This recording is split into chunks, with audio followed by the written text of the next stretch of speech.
Hey everybody, welcome. So we're continuing the Quran annotation review. The first time I read it, we'll finish the annotation review once I complete it all, and then we'll start on the Sahih International Quran.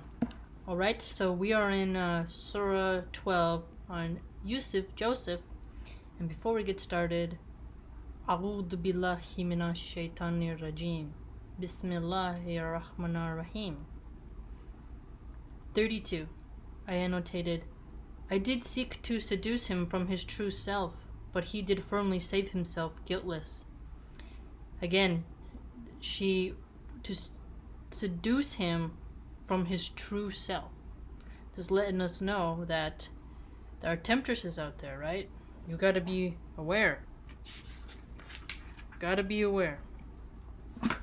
Okay, and then 42. But Satan made him forget to mention him to his Lord. And then there was the one on 43. 7 fat kine, and then I underlined in chiefs. I wonder why chief stood out to me. 49. Then will come after that period a year in which the people will have abundant water, and in which they will press wine and oil. So that was like before the famines and stuff when he interprets the dream. 53. Nor do I absolve my own self of blame. The human soul is certainly prone to evil, unless my Lord do bestow his mercy. But surely my Lord is unforgiving, most merciful. So the king said, Bring him unto me. I will take him specially to serve about my own person. Therefore, when he had spoken to him, he said, Be assured this day thou art before our own presence, with rank firmly established, and fidelity fully proved. And I circled king because it was unique that in the Bible it's Pharaoh, in the Quran it's king. 58. Then came Joseph's brethren, they entered his presence, and he knew them, but they knew him not. So that's like the really interesting moment where they don't know it's their brother who they sold into slavery. 64. He said, Shall I trust you with him with any result other than when I trusted you with his brother aforetime? But Allah is the best to take care of him, and he is the most merciful of those who show mercy.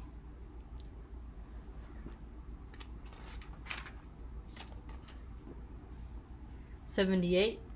They said, O exalted one, behold, he has a father aged and venerable. Who will grieve for him? So take one of us in his place, for we see thou art gracious in doing." And then that's like the moment where they kind of have that change of heart, where, hey, we don't want that to happen again. And then on 93, Go with this my shirt and cast it over the face of my father. He will come to see clearly. Then come ye here to me together with all your family. Oh, he's like the scent of Joseph sees this shirt. Oh, he loves his son. Joseph's dad really loved him, man. It's like a really good example of what it means to be a father. Okay, let's keep going. Okay, now we're in Ra'd, Surah 13, 24. Peace unto you for that ye persevered in patience. Now how excellent is the final home. 27. The unbelievers say, Why is not a sign sent down to him from his Lord? Say, truly Allah leaveth to stray whom he will, but he guideth to himself those who turn to him in penitence.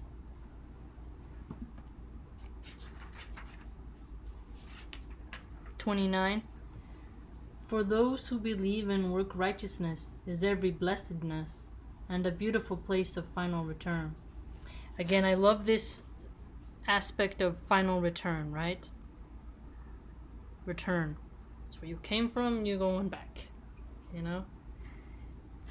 It really changes the dynamic. You will live your life differently. We all know it, right? When you think, oh, well, this life, YOLO, they say, you only live once. And then you act like that and you just indulge yourself beyond all belief because you want to cram as much hedonism into your life as possible before you exit. To your own detriment, right? But if you really think like, all right, I'm gonna go back, you're gonna change, hopefully. All right, and then on 40, thy duty is to make the message reach them. It is our part to call them to account. 41, know who gets home in the end. So basically, and soon the unbelievers know who gets home in the end. I almost said that once to somebody where it's like, alright man, we'll see who was right when we die. See where you end up. But I didn't, because that might get me in trouble. Okay, now we're in Ibrahim. Number 4. We sent not an apostle except to teach in the language of his own people, in order to make things clear to them. Now Allah leaves stray those whom he pleases and guides whom he pleases, and he is exalted in power, full of wisdom. And then 5, I just annotated patient and constant, grateful and appreciative. Patient and constant.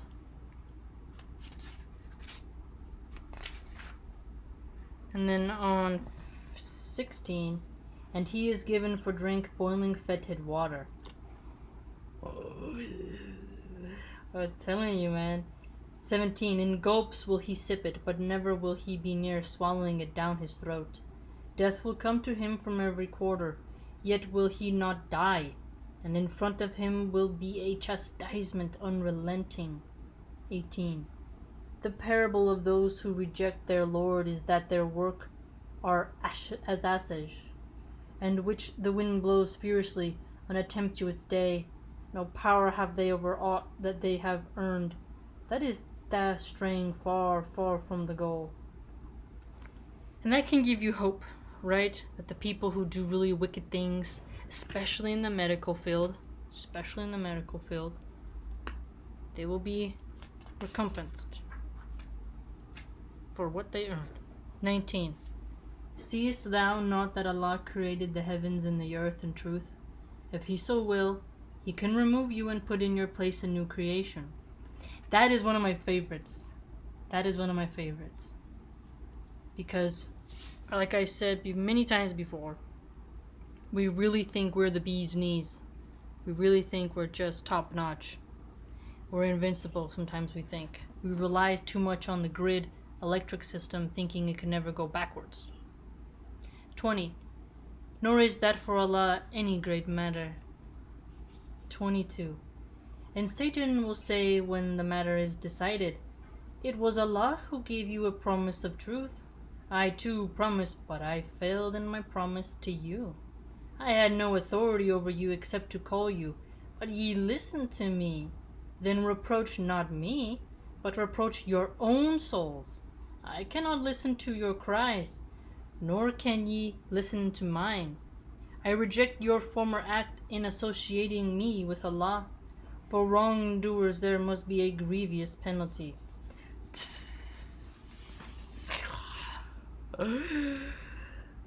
Dang.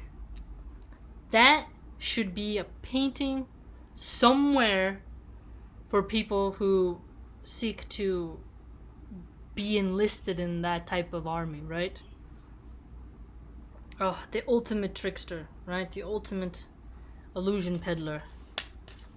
The ultimate.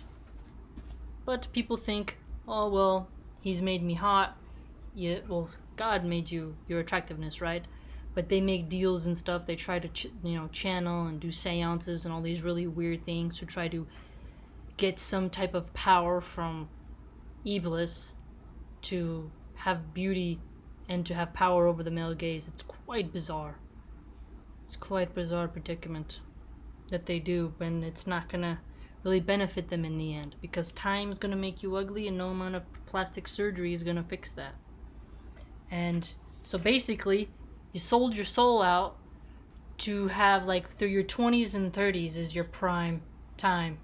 After that, it's literally downhill, and the only way you can maintain it is through vast amounts of plastic surgery, Botox injections, and lots of makeup and dim lighting, right? Telling you, man. People aren't realizing you're getting the crappy deal. Beauty ain't forever. 26. And the parable of an evil word is that of an evil tree. It is torn up by the root from the surface of the earth. It has no stability. No stability. No stability. I'm telling you, man. That's why it's very beneficial to read this.